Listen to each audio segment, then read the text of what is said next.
Oops, sorry, I'd just like to put this out. I found this beautiful dramatic stress disorder. What's that mean? I don't know what that means, but this person, I fast forwarded where I wanted to get it. I hope I did it right. Often a volume of grief.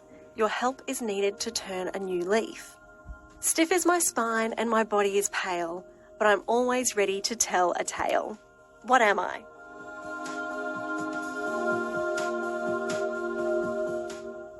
The next story is a first-hand account of what it's like to experience post-traumatic stress disorder. If you or someone you know needs support, please contact Lifeline on 13 11 14. And if it's an emergency, please call 000 immediately. I'm Kev, who's a lived experience peer support worker and consultant to the Queensland Fire and Emergency Services. Kev is a retired firefighter living on the Sunshine Coast. He's also a Beyond Blue volunteer speaker and has had a lived experience with post-traumatic stress disorder. I was a firefighter in Queensland in Brisbane North from 1983 through to 2008, so 25 years. And I hadn't really known much about what post-traumatic stress was. It just sort of manifested itself over time because I'd woken up in so many anxiety attacks and wasn't functioning well. So, and coming out of nightmares every night. And so I suppose the crux was that one night I actually went to the study and in the dark wrote a resignation letter, probably about a page and a half, quite scathing and damning towards the institution that I thought was causing me to revisit a nightmare that was just a continuous one for me. And I did that. It disturbed my wife Jo when I got back to bed and said we need to do something about it. So that was in 2007, and in September 2008 I was medically retired because under the Fire Service Act I could no longer discharge my duties as a firefighter. Kev says that the day after writing his resignation letter, he spoke with a colleague about how he was feeling, and that led him to seek support.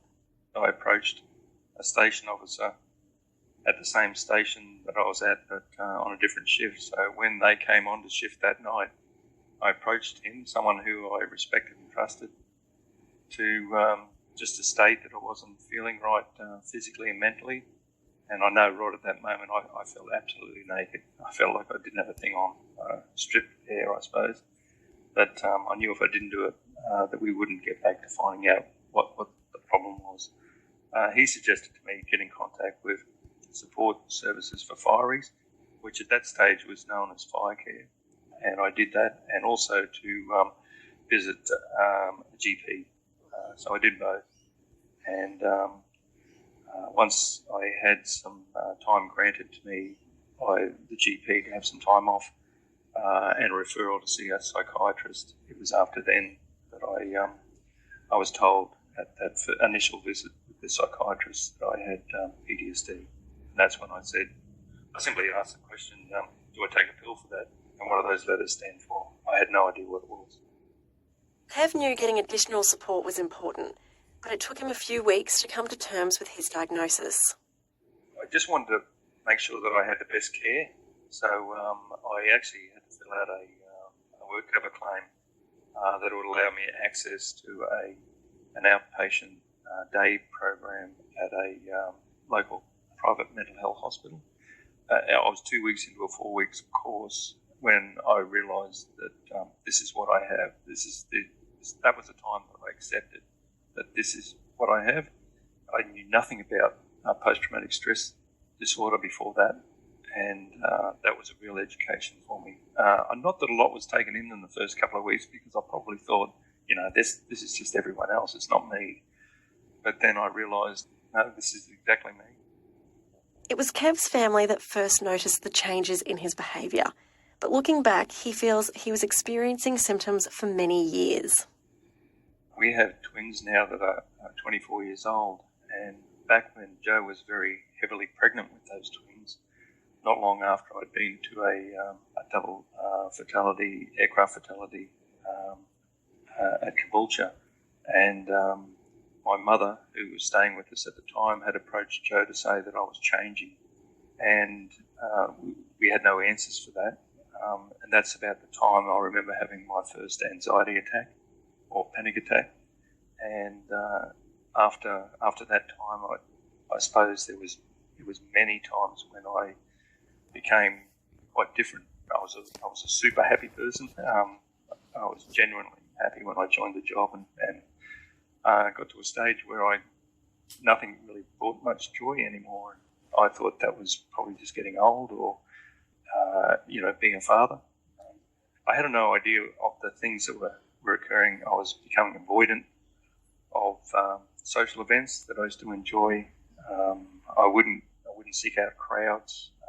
I was becoming very reclusive almost, and the anxiety attacks were becoming more and more common, especially over the last couple of years that I was working, up to 3 and 4 a week for at least a couple of years prior to any sort of diagnosis. Kev developed depression and anxiety. He would often experience panic attacks after a nightmare, while bouts of emotion could come over him at any time.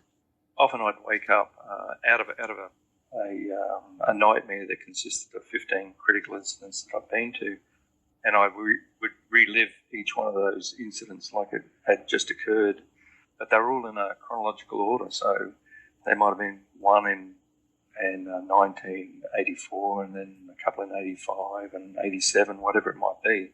And if I went through that list of incidents and relive them like they're just happening right now, and I felt like I'd left out some sort of detail and not respected the people involved, I'd have to go back to the start again, back to the first incident that occurred. So I was getting no sleep, and so a panic attack for me was often coming out of that nightmare in a lather of sweat, with my heart pounding like it's going to beat out of my chest, gasping for air and searching for a window or a door where I could get that next breath in. I would nearly be quite panicked about trying to open a door or just to get to the fresh air. In fact, right from the start, I was in severe depression and I had no idea. I might be just driving along in the car and I'd start to tear up, or I'd weep while I was on an exercise bike at work. Jo and I were out one day. We were trading in an old Magna wagon that was a petrol guzzling thing that we just didn't enjoy anymore, and we were going to pick up a brand new car over at Mount Gravatt. So we went to a cafe and to have a coffee, just to wait for the new vehicle to be ready for us. And I sobbed into my hands for half an hour for no particular reason. It just came out. I didn't recognise depression in myself, and probably still don't. But I do know when I'm happy now, so that's good.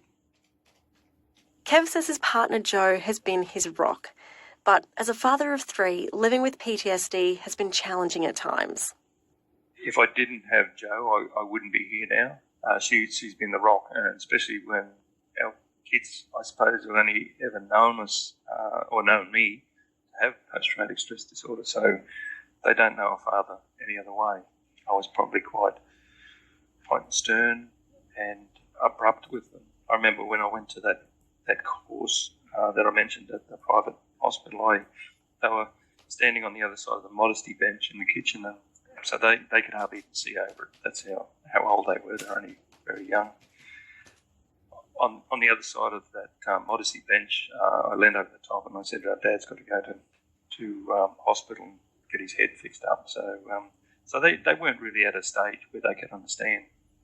And I think over the years and over time, they've learned to accept a father that not that he didn't wish to go to see their concerts and other things at school, it's just that he couldn't get into the auditorium. He couldn't, I was someone who I couldn't walk in the door. If I did, I'd let them see that I was there, and then I'd go outside, and then they'd ask me afterwards, how was I when I was playing the the violin or whatever it was, and I said, "Oh, you were very good, but I could only hear that from the outside."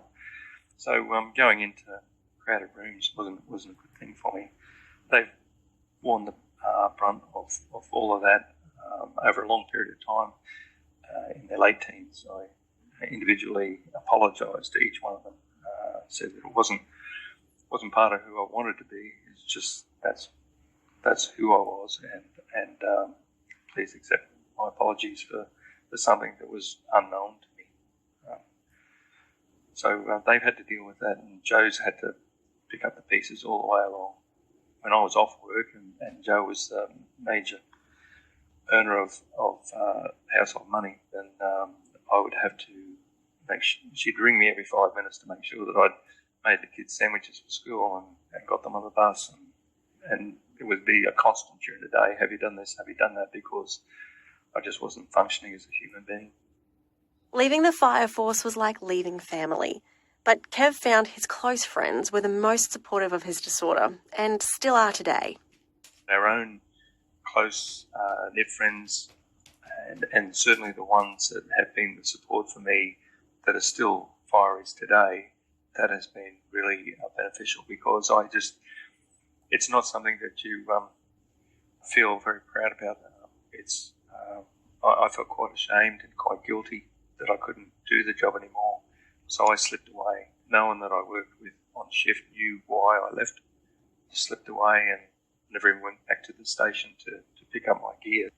When you're a firer, you're sort of part of a big family, I suppose, and the loss, I felt like I'd lost my identity overnight for who and what I was, because I any sort of work I would relate to my work as a firer, which meant often life and death situations. So I didn't wish to get back into that, or I couldn't actually get back into many sorts of work at all, because I couldn't put my hand out at the end of the day, because that came with a certain responsibility that whatever I've done it well, and I don't, I can't guarantee that for life. It's a strange sort of feeling.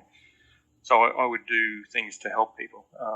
We had neighbours across the road, a younger fellow who did some gardening. He had a young family. And I said, well, if you want a hand at any time, I'll give you a hand. While Kev says that he will live with the symptoms of PTSD for the rest of his life, he has found coping mechanisms to help. I suppose I've never thought that I was a victim. I've never been a sufferer. It's just something that I needed to get over, and something had challenged me, and I didn't wish it to win. So that's pretty much the way I've viewed it always, is to just each day get a little bit better. I believe, and I've been told that my amygdala or my basically the adrenaline pump is sort of broken. So I think I'm still quite hyper vigilant. We were watching a movie last night, and Joe and our youngest son were watching the movie, and I said, "Did you hear that car door shut?" And Joe just turned to me and she said, "No, you're the one that can hear that. We can't hear that." So I went out the front, and it was actually on a busy road. It was across the road. So I actually have to constantly manage that hypervigilance, where there's many things, even as we talk now, I still hear the traffic going past, and I'm conscious of other things that most people wouldn't be aware of. And so I have to concentrate quite heavily to make sure that I'm in the moment and I'm in this conversation, rather than waning off into the other things that disturb me, I suppose, in a constant fashion. I think when I spoke before about that nightmare and how I can go into each one of those incidents like it's just happening right now, so they're still there. So that memory is quite vivid still, but I have managed to find a place that, I suppose it's in my brain, but it feels like it's outside my head, where I believe there's this external hard drive, and I can go to that anytime I wish to, but I don't give it any credit any other time. So it's a bit like just a portal that I can go to if I need to, but I seldom need to. That probably is the biggest thing when it comes to if I feel some sort of anxiety attack sort of developing. I can see that coming now. I know what the signs are, and Joe has a really good understanding about that now too. Through his role as a lived experience peer support worker, Kev is able to share his story with others. He feels particularly fortunate to be able to support other fireys and help them process their own experiences. Especially those people that I said that were my closest friends in the job that had supported me all those years have now come back to ask me for the same sort of support because they can hear different things that I have talked to them about over time, and now they're realising that they're feeling those same sort of things. So it actually has turned around. So now I'm actually there to help them because, I suppose it's a bit like one of those things, you've been there before, so don't worry about it. We can get out of this hole. So it's probably not about me anymore. It's about the other person and what they're dealing with, and how can we find a way for that person to find their best way out. And it's nice to know if other people have been in those situations before, that there is some light at the end of the tunnel. I'm very fortunate to be able to present to others, and I'm fortunate to be able to talk with others and not take that on board myself, so there's no vicarious influence back to me, which is great. And I've always been very careful not to mention any graphic detail to anyone, so because I'd hate to think that I was the cause of their post-trauma stress. His advice to others would be to get on top of how you're feeling straight away and to take the support available from friends and family or a professional. And certainly get onto it straight away. Like I said earlier, I'm a really happy person, but it got to the stage where my kids couldn't find a tickle spot on me. Most people have got it under their chin or under their arm or under their feet or something. They couldn't find a tickle spot on me, and there was nothing that brought me joy. I couldn't even smile. So that should have been a telltale sign for me. So that was my usual behaviour, was a very jocular person, always joking around, to be someone who just couldn't find that anymore. So the earlier you get onto it, the better. I've learned so much about myself, my emotions, who I am, and what I need to do to help myself. I think it wouldn't be true credit unless I gave all that credit to Joe. Like I said, I'm here today because of Joe. And I can laugh again now and smile, which is great. But without that support, and I think if we have support, don't shun it away. Psychologist Natasha says that validating someone's experience with PTSD is an important part of being a support person. And if you or someone you know is concerned, start by speaking to your GP. The most important thing that a loved one or a friend could do if they thought somebody that they knew was experiencing PTSD was to just validate their experience. So it can feel really scary and it can feel really out of control when you are experiencing symptoms of PTSD. And sometimes it can be really therapeutic to just say, gosh, that must be really tough not being out of sleep every night because of these awful nightmares that you're having. So just validating the person's experience. So for somebody who might be experiencing... I'm going to cut it, saying that many things in your life could be mental health issues, and you could have mental health issues for mental health for the brain, the ears, the outer body, down the body, everybody. If you don't wear condom, no sex, do the right thing. Mental health is crazy. Drugs, addicted to drugs, alcohol. Mental health is crazy. How is mental health? Where is mental health? Can we deal with issues while we're in lockdown? Or are we issues in Lifeline, phone numbers? Are we ringing the right people? Where were we at and where were we at? And question to question, please debate because.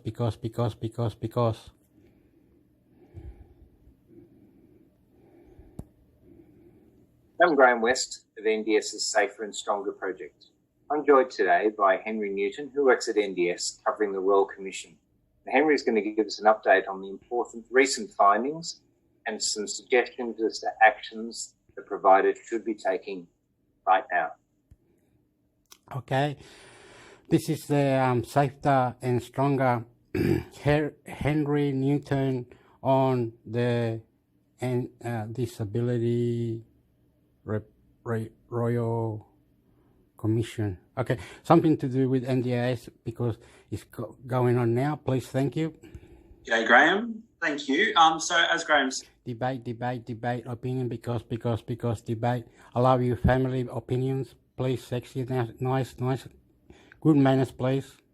my name's Henry Newton. I'm a Senior Policy Officer at National Disability Services, focusing on the Disability Royal Commission. So in terms of a couple of things that have been happening lately with the Royal Commission, recently we found out the extension has been granted to the Royal Commission, so it will now run until September 2023. So I think by all accounts it's a marathon rather than a sprint, but as Graham says, there are some things that we can focus on now, and in fact we'll talk about some recommendations that have already been made and some findings as well.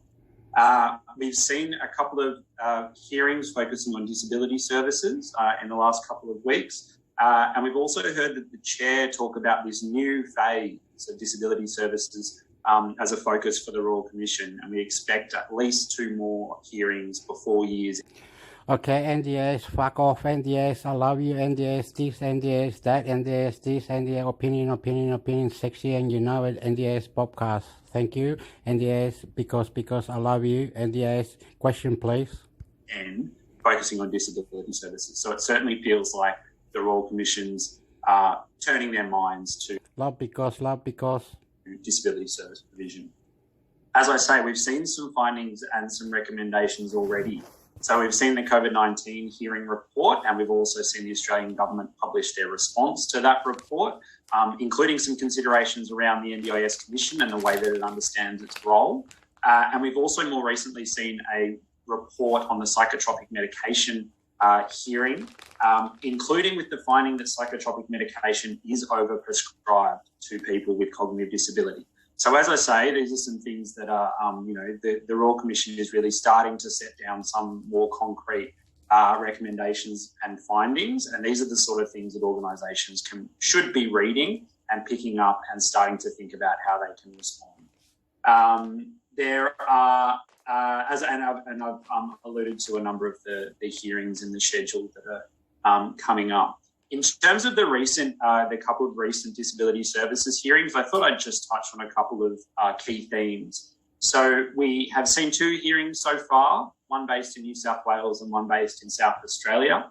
The New South Wales one was a non-government disability service provider. The South Australian one focused on government services, which were run essentially in kind as a transition out of the NDIS.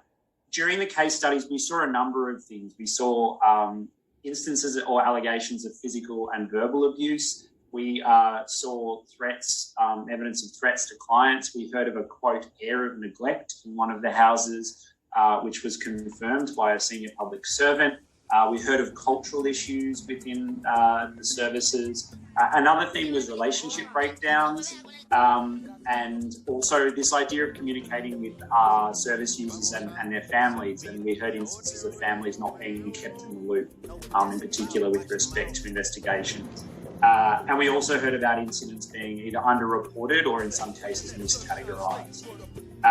We also, there was a bit of an investigation in the latter hearing about what had been done in response to the death of Anne-Marie Smith. There had been a number of inquiries that had been conducted and reports written, and the Royal Commission was really interested to know what had happened there. So I've alluded to some of the things that we've heard in both of those hearings, but I wanted to just kind of delve a little deeper into some of those themes that I touched on. And I really encourage people when I'm speaking about these to think about we're encouraging organisations not to have the attitude, oh, well, that happens over there, that doesn't happen in our own organisation. Instead, have the attitude, how can I assure myself that there is the lowest chance possible that this is happening in my organisation? Always begin with the premise that it could be, and in fact might be happening in your organisation, and think from that. position. So as I alluded to, relationships were a really big topic for the Royal Commission. They were really interested in how the level of transparency organisations and service providers provided, how they communicated with their service users and families, how they apologised, whether they apologised when they discovered that there was a particular incident that occurred. So that's something that's really worth focusing on. NDS has produced on the Royal Commission Hub a guide to communicating well during a Royal Commission, and some of the things in there are considering, what are some things that have happened in the past of your organisation, and how have you dealt with those in terms of your relationship with those people. There were considerations of workforce in terms of how organisations recruit for and screen for their workforce. Also, the representation of people with disability in organisations' workforce, including at senior levels and at board level. When we turn to cultural issues, there was evidence of issues such as blame, underreporting, and there was a suggestion that perhaps underreporting may travel, not only be happening at the front line, but also be happening, at more senior levels of an organisation as well. There was also an instance which there was a suggestion that there was evidence of racial segregation within one of the houses among the staff, and so that's something that I think is particularly, pertinent to focus on. In terms of, the Royal Commission was interested to look at how things went wrong, but they were also really interested in terms of what organisations did in response once they discovered that things had gone wrong. So I've already talked about, communicating with families and the question of apologising. We've heard from legal experts that there's a misperception that an apology is necessarily an admission of guilt, and most legal representatives say that is a misperception. So there's obviously things for organisations to consider there. Also changes to organisational policies. So the Royal Commission was interested to know, once an organisation knew that an incident had occurred, how had they revisited their organisational policies to change those in response? There was also a key question, which was responsibility, and I think this kind of came out in both of the hearings in terms of there were individual workers who were accused of incidents, and for some of them, those incidents went to court. And the question was, to what extent was that a responsibility of those individuals, and to what extent was that in fact a responsibility of the organisation, the CEO, the board of the organisation? And I think it's worth considering for all organisations that things like recruitment, there are a number of tools that organisations have, such as their screening and their recruitment, and how, when red flags are raised in an organisation, how they're dealt with and how that information is passed through the organisation, that an organisation really can take responsibility for some things that, I just like to say the organisation for NDIS and other issues of NDIS, it has to do with a lot of NDIS issues, and it's fixing the sectors and other part of where they're going to court right now for fixing, because some of the things can't go, like you can't buy TVs, you can't buy computers, you can't buy guns, you can't do this, you can't do that. They're going to fixing it, and they're saying good things about it, and if you know about it, all that. Once you cut the grass and nice looking people Wavelength. Mental illness doesn't have to be. Listening in Melbourne, we're with you. We're going to see what... Anyway, I love you, and everything's going together because I love you, Sectors, government going to court, justice, freedom. We got another 19 days to find out if we're allowed to go out, lockdowns, but coronavirus. Thank you, love you, debate, NDIS. It's going to be a rough few days left still, but... You guys have got this. We're here to support. I think it's a pretty big wake-up call. I think, we're not out of the woods. Not at all. For South Australia as well, and I think that, everyone just be aware, stay safe, look out for each other, and just I think it's important to prepare that it could happen again to us. It could. And that's why, if you can get vaccinated, go get vaccinated, please. Totally. So we don't have to go into a lockdown, because they're saying it's going to be multi-billion dollars lost to the economy in Victoria just 1 week. Yeah. And the people who work casual jobs, that's no money for this week. No. It'll be pretty hard, and I think it's really important to know it's not the end. It's not the end. Yeah, I know. Dun. Well, yeah, like I said, get vaccinated if you can. I can't wait to get one, to be honest, but as a 26-year-old I know, we're the bottom. healthy person, it's like, all right, well. Totally. Well, my grandma just got the first jab, so... Yeah, same. Yeah. Go grannies. This is an ABC podcast. Very, not a really good experience. Anyway, I just gonna have to change it now, and this is it. I love you.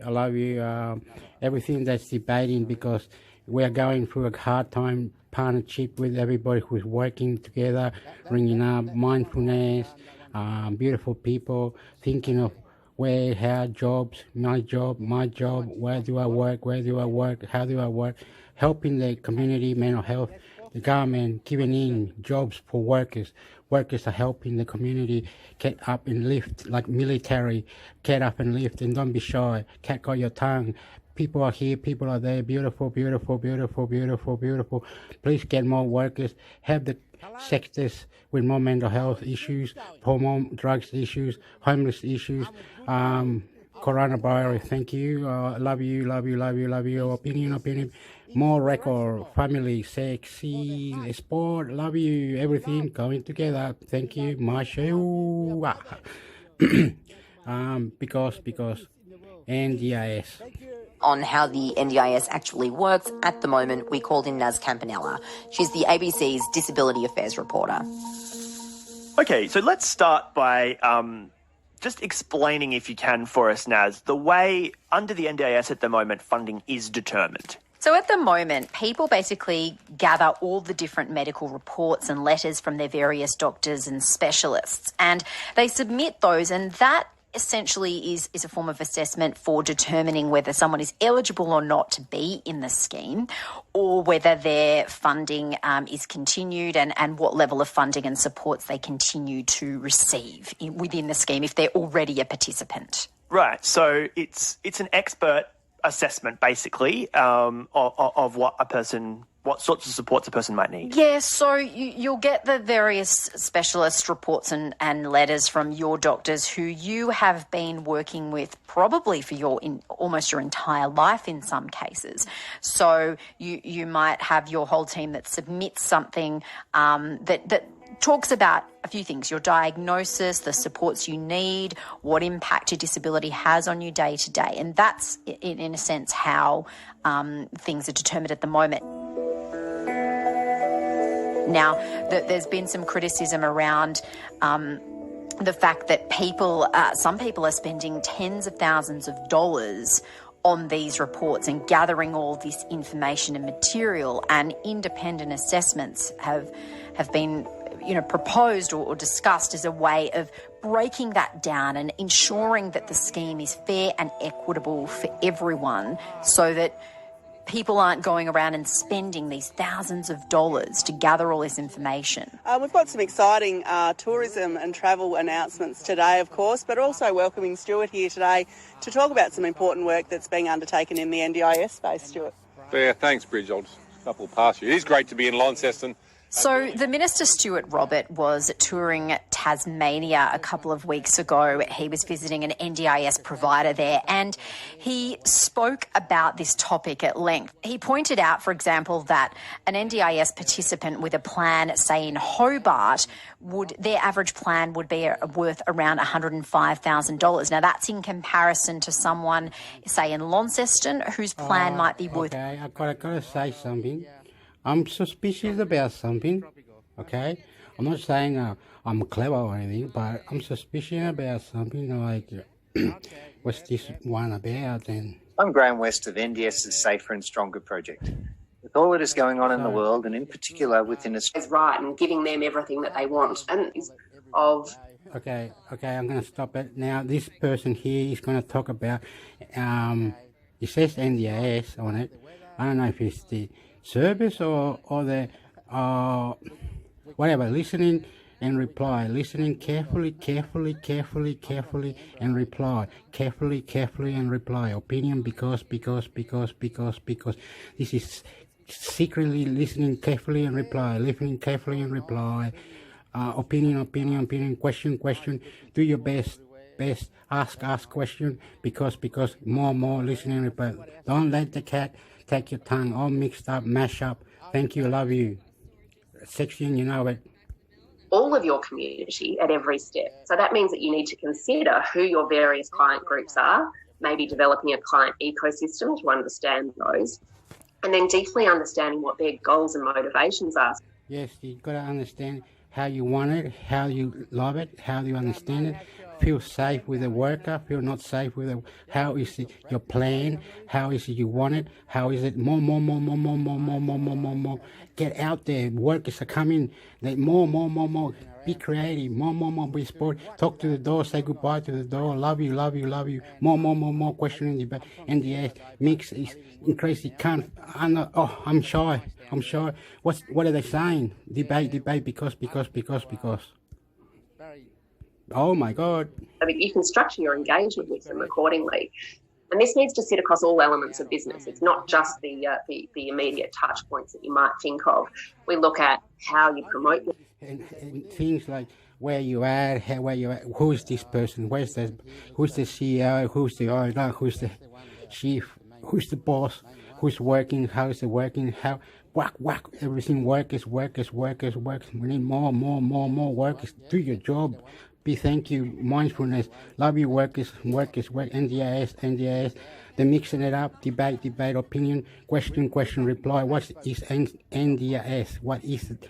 And what your plans, your mind, everything work, mix, love, and the community of Illawarra, Wollongong, New South Wales, Australia, mental health issues, workers, we need more free food, homeless, help, mind, mental health issues, everything issues, and mixed up. Please listen in and reply carefully, please. Business, what's the brand trust that you have out in the market, through to your contact and engagement processes, maybe the services that you offer and your delivery approach to those, the systems and technology used, the fees you charge, recruitment and people processes, and most importantly, how you communicate with your clients and community, and how you invite and use client feedback and input. So that's kind of that second piece. So the third building block that we look at is the CX structure. And this is about ensuring that everyone in the organisation realises that they have a part to play when it comes to client experience. You know, it doesn't matter if they are frontline or they're in the accounts payable department and they never see a client. Everyone has a responsibility when it comes to how clients experience your organisation. The CX structure is also about having the right processes in place to ensure that the voice of the client is heard and that it's heard in the right places and it's actioned accordingly. Also with the workers you're working with how you're working it with, how did you get NDIS? Did you pass a test from the doctors and everything? You pass everything? Who's the worker? Where's the worker? The facts of the worker?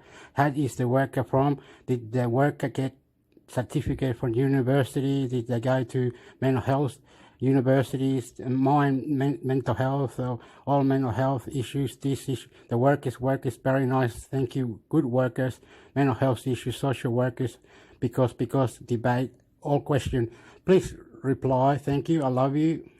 Here we look at the appropriate CX governance. Mixed question, opinions, please, all mixed up, love you. Sort of model for your organisation, so that everyone from client interfaces right up to the board understands the what, the when, the how of client experience and what that means for your particular business. The fourth and probably the most important element of the building blocks for CX strategy is a CX mindset or CX culture. And I guess if you do nothing else except develop a client-centric culture for your organisation, it is certainly the most powerful thing you can do to improve the experience for your clients. It's certainly the old adage of culture eats strategy for lunch, it's that saying. But in the world of client experience, and especially in organisations whose very existence, like disability service providers, is to provide care and support and encouragement and empowerment and a safe space, you know, the mandate to put your clients' needs front and centre is a pretty obvious one. So to bring this to life, it means that client experience must be led from the top and enabled at all levels of the organisation. The organisational values must really strongly support a CX mindset, and then a set of really clearly defined behaviours must underpin those values. Those values and behaviours are then championed consistently and supported by your leaders and all staff throughout the organisation. They should be used as recruitment tools, as performance tools, you know, embedded in KPIs, used in performance reviews, and also in just the day-to-day operations of business. You know, in team meetings, they can start saying, are we working to our values and to our client experience charter? When we're looking at what that mindset, and I'm going to talk about this a little bit more because it is just so important, when we're looking at what that client experience mindset looks like and how it shows up in an organisation, you know, it's a culture that really values and looks after staff. You know, obviously, if your staff aren't on board, it's pretty unlikely that they're going to be able to deliver a great experience for your clients. It's also a culture that promotes the sharing and exchange of ideas at all levels of the organisation. And it's a culture that learns from failure and doesn't shy away from mistakes. You know, it accepts that mistakes do happen because they do, but you're having the appropriate systems and processes in place to manage those mistakes that happen in a really transparent and supportive and continuous improvement type manner. And that ultimately creates a really safe space for clients and for staff. And it's one where they will speak up because they're confident that they'll be heard and valued in what they have to say. So they're the four key pillars that we focus on: the guiding principles, the client-centric operating model, the client experience structure, and the client experience mindset. They're the key things that I would be promoting that organisations are focusing on at this time. What can disability providers do if they're interested in exploring or developing their client experience capability further, Amy? And particularly, like, where's a good place to start? So, yeah, well, understanding where you're at currently and where you want to get to is absolutely the first step. And at Mesh, I guess this is our bread and butter, and we partner with organisations to achieve this. In the past, we've used client experience audit frameworks with our CX Discover program as a first step to understanding where service providers are at. So we've looked at client experience strengths and weaknesses and helped organisations pinpoint where to start their CX transition or the client experience transition. I think maybe the complexity of that program and perhaps even the cost has been prohibitive for some providers. So we have listened. We've listened to the market and listened to our clients and have adapted that program. We've also taken into consideration the stuff that's coming out of the Royal Commission and really focused in on those four elements that I mentioned earlier as the critical parts that are required. So we've got a new program called CX Essentials, and CX Essentials is designed to help you identify the building blocks for delivering a great client experience. So the program will assess where your organisation is at across those four pillars that we spoke about before. So the guiding principles or CX vision, the client-centric operating model, the CX structure, and the mindset and culture. There's really no underestimating the complexity of the times that we're in, Graham. Providers are keeping their clients and people and safe through COVID, and we're certainly in a more competitive marketplace than we ever have been before. And we're all going to be learning and considering the insights that are coming out of the Royal Commission as they continue to evolve. In addition to that, we're seeing burnout from leaders and from staff as well. So there's huge challenges, but I guess they also present an opportunity to reconsider how we do things with clients at the centre of what we do. And that in turn can actually take some pressure off our services and operations by taking direction from clients. Tell us what you want, tell us what you need, and it stops all of that guessing game. And that's where, we at Mesh feel that we can certainly help. I think that's probably all I have to say today, Graham. And, you know, as you can see, I can wax lyrical about this stuff for a hell of a lot of time. So love to have a chat about customer experience, but I really appreciate the opportunity to share a bit of what we do at Mesh with you today. And thank you, Amy, for taking the time to talk to us about customer experience. And if you'd like to learn more about what Amy has been talking about and the programs mentioned, you can contact Amy anytime through the Mesh website, makeitmesh.com.au, or email Amy direct, amy@makeitmesh.com.au. For resources around governance and operations in the NDIS environment, you can always visit the NDS website at nds.org.au. Thanks for listening today. She's cut out there. Okay.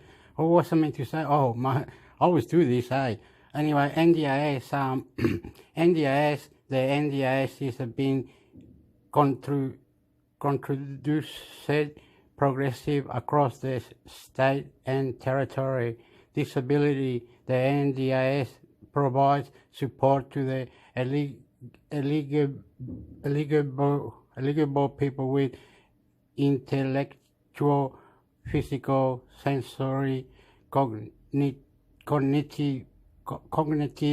and physical social disability. Early intervention support can also be provided for the eligible people with disability or children with development delay. Insurance, the NDIS gives all Australians peace of mind if the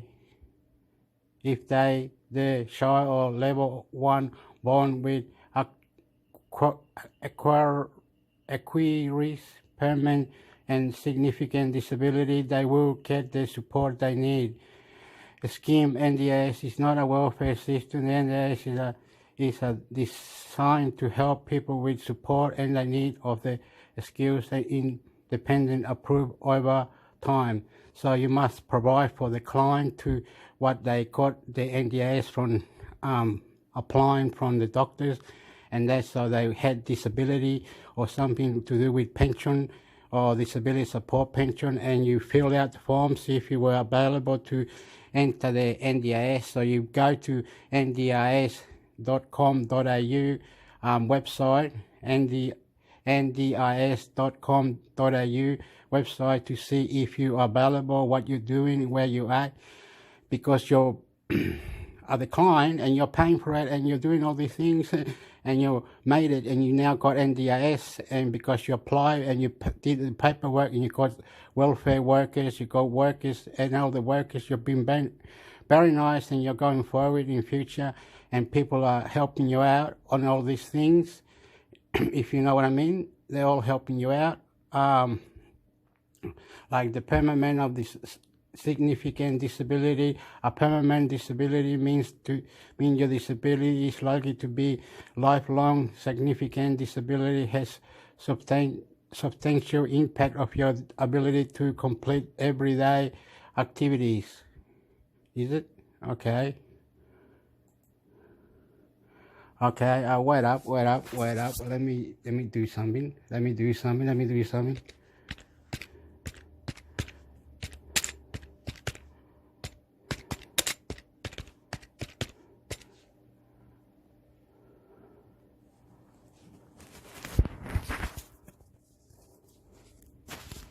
Oh, no, it's not working, is it? All right, anyway. Well, it's got to do with complex of the mind and along with mental health issues and everything. So we can't just be on our own now. We're going to get help on NDIS, which are giving us programs after program to go to see these buildings who are supporting us on NDIS, and where we at with NDIS. If you know what I mean. Yeah, so it's all good. Yeah. So NDIS and everything like that.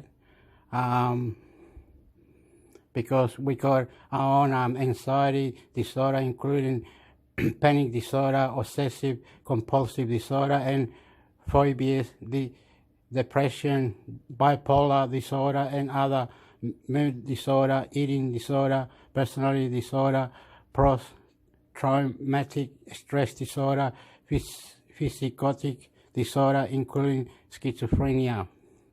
Okay, so all that is for the program of NDIS, who will help us grow only if we have all these buildings where we can go and do our tasks and things to do for our NDIS program. And if we can be taken out, picnics and other areas, so we don't be inside, be more sporty, creative, be champion with different buildings, different workers, university students, social workers, health workers, medical workers, mental disorder workers, welfare workers, all working in different buildings, helping you to have this NDIS program that is available for people with disability who went to the doctors and fill out the form because, okay? It's going to be taken to court. Everything's going to be taken to court, and everything's going with the commissioner. The lady was saying there's drug and supplement, tools, things. What else can we do? What else can we say? I don't know. It says that, I don't know, I don't know what to say now.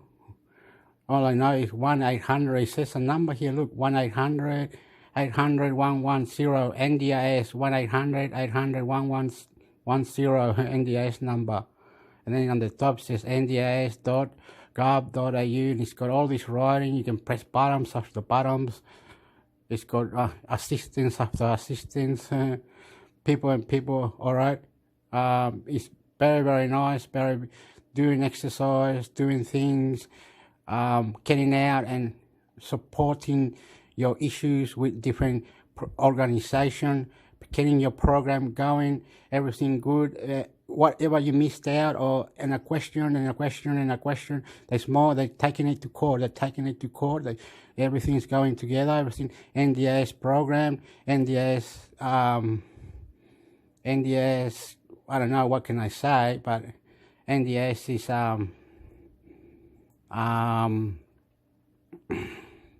NDIS can be in the market, produce support.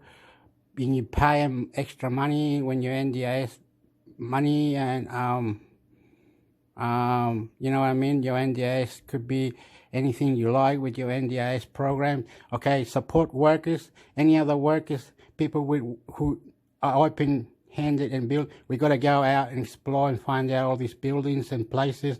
When I see a lot of medical staff and social workers, please, all working together, make it better. Government, wake up. Government, wake up. Government, wake up. Wake up. We're taking this to court. I'm turning that off. Okay. Okay, goodbye. Booga.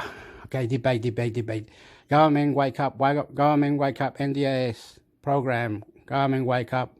Because opinion, love you. Family, NDIS program, Australia disability program. What was the scheme about? Was it a scheme or something? No,